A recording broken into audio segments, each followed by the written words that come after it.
Economics का question है, inflation को लेकर यहाँ पर सवाल पूछा गया है। Let's see what is the question. Consider the following statement.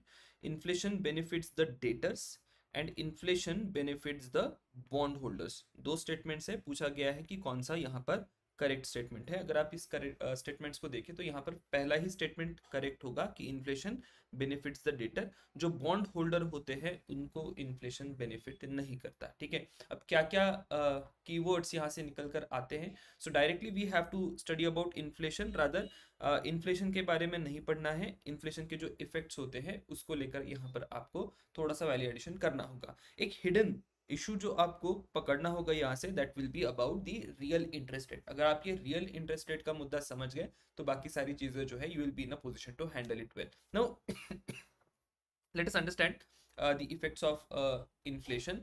तो इम्पैक्ट डेटर के ऊपर जो है वो अलग होगा, बॉन्ड होल्डर के ऊपर अलग होगा।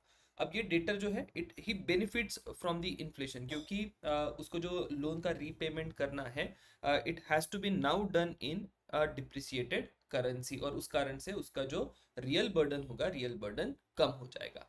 जब आप बॉन्ड होल्डर की बात करते हैं, बॉन्ड होल्डर यानी the one who is holding a bond, और उसको इंटरेस्ट मिलेगा उस बॉन्ड के अगेंस्ट, तो उसको यहाँ पर फायदा नहीं होता, ही loses in the situation of inflation. क्योंकि जो इंटरेस्ट रेट्स होते हैं, interest rates they come in a fixed payment के फॉर्म में, और आपका इन्फ्लेशन बढ़ते जाएगा, आपका इंटरेस्ट जो मिल रहा है आपको बॉन्ड के ऊपर वो नहीं बढ़ रहा है, and in that particular case what happens is कि रियल वैल्यू जो होगी आपके रिटर्न्स की यहाँ पर आपको डिक्रीज होते हुए दिखाई देगी। Now when it comes to real interest rate, I think कि यहाँ पर भी कोई एक सवाल हो सकता है।